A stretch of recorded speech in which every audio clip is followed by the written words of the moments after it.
Thank you, Mr Acting Deputy President. I'd also like to speak to this legislation. I'd follow my Greens colleague, Senator Rachel Siewert, and commend her for her long-standing interest in community affairs and social welfare area. Certainly someone that has a lot of expertise in this particular broad field and the specific aspects that are being dealt with by this legislation. And I certainly would encourage people that want to know more about the specifics of why this package of measures is such an unwise step to examine her remarks on this piece of legislation, the second reading debate thus far, as well as the comments that Senator Siewert put in the Senate committee report into this legislation and the dissenting report she issued on behalf of the Australian Greens. Now, there's a range of amendments that Senator Siewert has also circulated on behalf of the Greens that will go more explicitly to some of the problems in this legislation. But I wanted to speak on this in regards to particularly my own personal experiences and knowledge in this area and some aspects of the legislation, and my wider experience as well, both in this chamber and more broadly in the wider community in regards to social security and income support issues, as well as in the area of drug and alcohol addiction and dependency.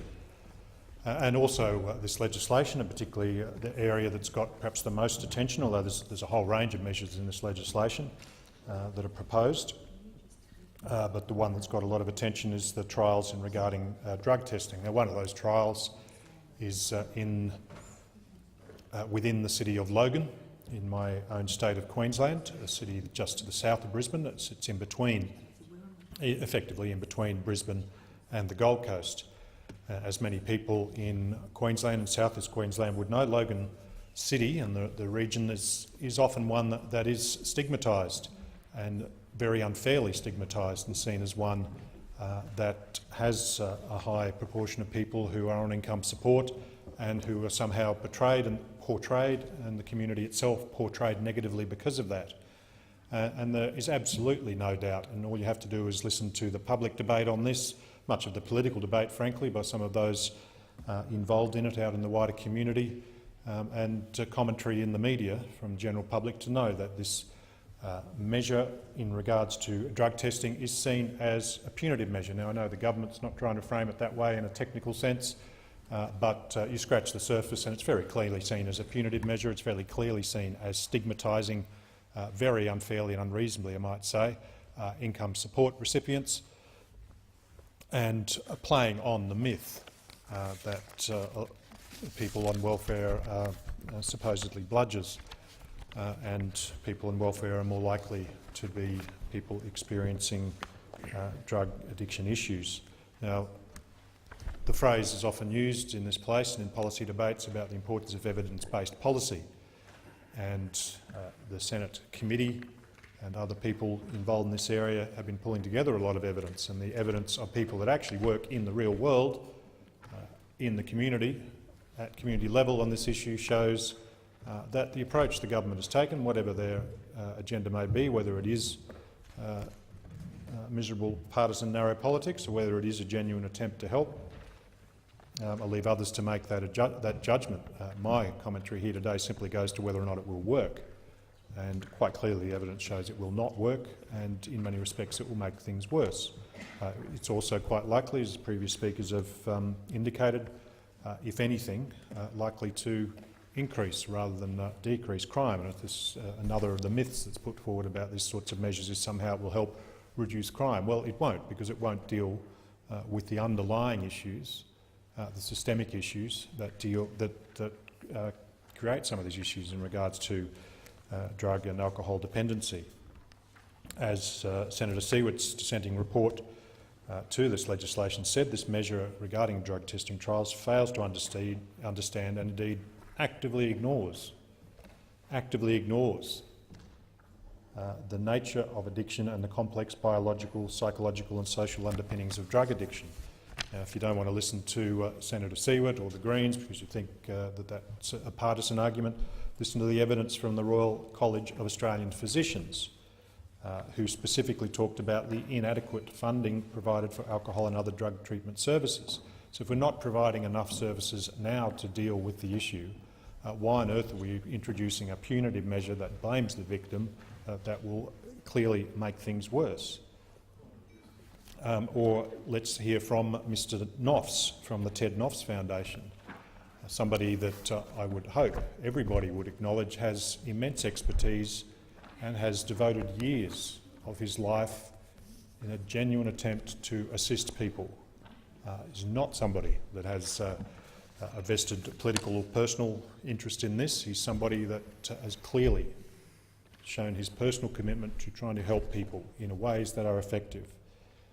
And he, in his evidence to the Senate Committee inquiry, was scathing about this measure and the nature of these types of measures because they do not work. They have been tried in other locations, in other countries, and they have been shown to fail. Other efforts to introduce them have been withdrawn because it's been clear they weren't going to work and, if anything, would make the problem or the issues worse.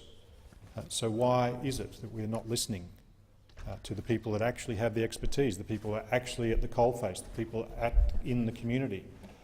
Why is it that in my home state of Queensland, in a community like Logan, it's going to again be unfairly stigmatised, again be unfairly targeted? The city of Logan is one that many people, even in that region of southeast Queensland, are not aware of the enormous growth that it's experiencing, the enormous economic opportunities that it's experiencing there, the enormous problems that have occurred because of inadequate infrastructure funding and support for people in the community to enable them to stay and work within the community. I mean, if you're talking about income support and welfare payments, people that are having difficulty finding jobs or finding permanent jobs and stable jobs, one of the key issues for people in that area of Logan, if you actually want to help, rather than stigmatise and victim blame and target people, is to look at what the barriers are in that community. So let's put the resources that are being proposed for this punitive, ineffective measure instead into providing the assistance and removing the barriers to people in places like the City of Logan, enabling them to access employment and stay in steady jobs. And one of the key issues there is in regard to transport infrastructure in that region. It's a huge growing region, but because of a whole range of planning failures and planning problems with state government laws, there's that classic problem of big developments being put in place before the social infrastructure, the transport infrastructure, the schools, the social services, the sorts of things like the health services and the social services for supports for people that may have substance dependency issues or substance abuse issues. Those social infrastructure supports are not adequately there, and bringing them in under the cover of a punitive drug testing trial is totally distorting the best way to use those resources. And it's also targeting just one group of people in regards to drug use and completely ignoring the much wider proportion of people in the community who are also drug users, who also have alcohol and drug dependency issues and abuse issues that are not being targeted. Why on earth would we be targeting specifically people who are on income support payments and putting extra stresses and extra pressure on people who are already, by definition, disadvantaged people, low-income people, often people in insecure housing and other circumstances? Why put extra pressure on them? Why put extra barriers? Why put extra challenges, extra difficulties, extra threats in regards to their already inadequate income support? The only reason I could see, frankly, is because it's just part of an ongoing ideological, presumably also politically motivated approach of just targeting and attacking and deliberately penalising and being punitive and stigmatising the poor. And I've spoken already in the short time I've been back in this place a number of times about the real problem with inequality and the real problem that so many of the decisions that are made in this place do not consider the actual impacts on the people that the measures are relating to, and they particularly do not consider the impacts on those that are already disadvantaged. They don't consider that they're already under massive stress when it comes to the lack of affordable housing, the lack of social infrastructure, the lack of other supports in so many parts of the community, including the community of Logan that's going to be targeted by this trial. And it's the same thing we're seeing in a separate piece of legislation in regards to the cashless welfare card, which thankfully isn't going to be tried to be pushed through this year, and I certainly hope and urge the Senate to reject that measure. That's another measure where communities in my own state of Queensland are specifically being targeted, and the people who are being targeted, they certainly do not want it. They do not support it. They recognise that it's going to make life harder for them. They are battlers. Met a number of them, a visit with Senator Siewert when she came to Queensland a few months ago to the community of Hervey Bay, and some fabulous people there who had self-organised their own local opposition, people who are on pensions, people who are carers, people who, by any description, are battlers who are nonetheless making it through and making a fist of things, and they recognise that these measures will just make things harder for them. They recognise these measures are just targeting them and stigmatising them when they are doing a better job than, frankly, I bet most of us, certainly myself, would manage when it comes to finding ways to get through and get by on incredibly low incomes. They're people that often are more resourceful, more capable, better at managing money than many of us here or many other people in the community would be, and that's because they have to be. The fact that they've survived that long in those so many circumstances and through so many challenges that many of us would have great difficulty dealing with, they have got through, they have survived, and the last thing they need is to be stigmatised and singled out as somehow a problem, as somehow undeserving, as somehow potentially rorting or needing to have their income managed, their lives managed, to have even less power and control and agency over their own lives. Well, I just think how any of us would like that if we were told how we had to spend 80% of our income or 75% of our income. We've seen these measures time and time again, where the big brother government coming in and telling people you must do this, you must do that, and taking all power away from people. And particularly when you're talking about people who, because of a whole range of circumstances, are in a situation where they have drug dependency issues. It simply doesn't work. And it's the same with the welfare quarantining approach we've seen, and it's no coincidence that that approach has particularly been more often than not targeted at Aboriginal communities, Aboriginal people, often directly and explicitly, as we saw with the Northern Territory intervention or some of the earlier trial sites for the cashless welfare card, communities with a high proportion of Aboriginal people, because governments are so used to being paternalistic in regards to Aboriginal people, and they're extending their paternalism in regards to this into other people who are poorer, who are disadvantaged, who are easy to stigmatise. And it's particularly ironic that we have, as we've seen, of course, very, very, very regularly, since One Nation returned to this chamber, they're by far and away the party that most regularly supports the Liberal National Party's agenda in a whole range of areas, like to portray themselves as friends of the battlers, and yet they support measures like these that are specifically targeted at making life tougher for battlers. And we see it time and time again.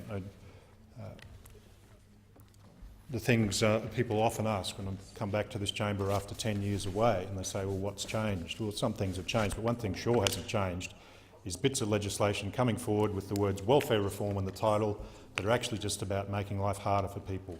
How many more years?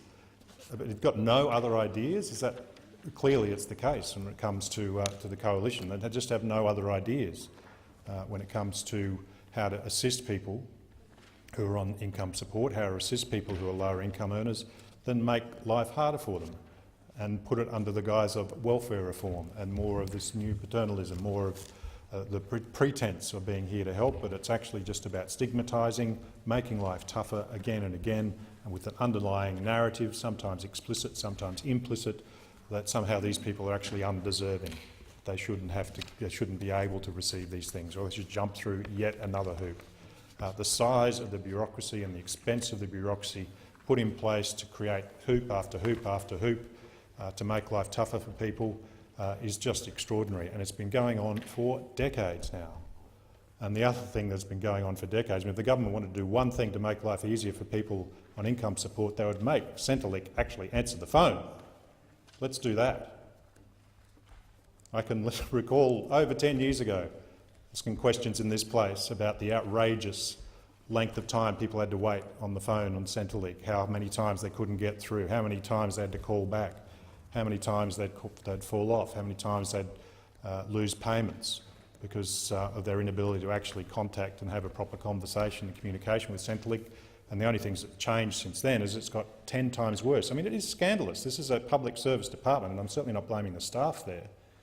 But, you know, how simple can it be to actually get a department that's meant to be there to service people, to support people, the battlers, people whose income is crucial, and as we all should know.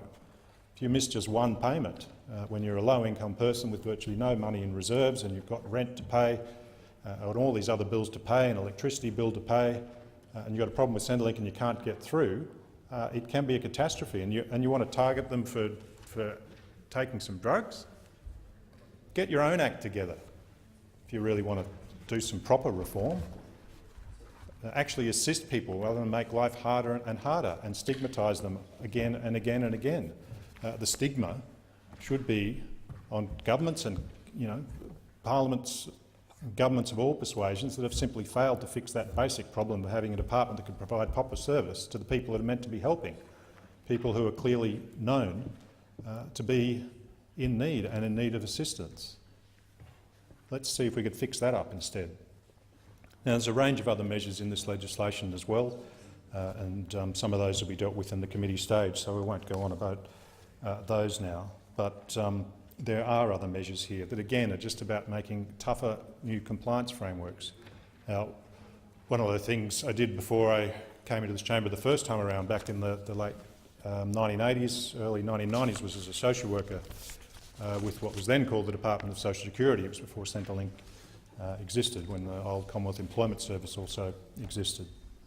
And say I can recall even back then this focus on compliance and the mindset that would be there, that would come down through the political narrative and the internal directions about compliance. Now, of course, we need to make sure that people are not rorting the system, but the obsession with more and harsher and more complicated compliance and just doing more and more and more on that, whilst letting things get worse and worse and worse when it comes to just the basic service and support provided to people, is ridiculous.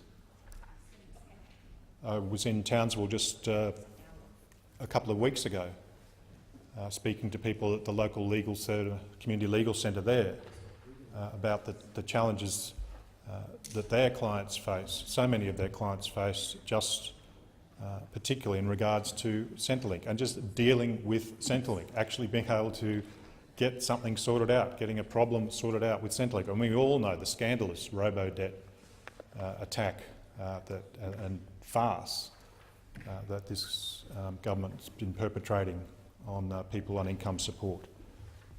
How about actually helping the battlers instead of bashing the battlers?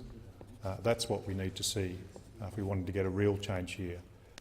We need to be seeing investment in proper assistance to people, whether it is the social services that the Senate Committee inquiry highlighted as not being provided now, if we actually want to help people, or let me take the opportunity to put on the record the need to significantly increase the scandalously low basic payment for Newstart, which has been going backwards in value for years. The gap between Newstart and pension has been getting bigger and bigger. As I've said in this place just in the last week, if you're talking about people on income support trying to actually afford a home anywhere in any capital city in the country, certainly in Brisbane and South East Queensland, they're paying over half of their income just on rent. That's before food, that's before childcare, that's before getting to a job, that's before everything else. Let's see some action on that rather than this latest hodgepodge of measures that are mostly focused just on making life harder and reinforcing that political narrative of targeting and stigmatising those people on income support. it's about time we had a change in that regard, and something the Greens and myself will continue to push on into the future. Minister.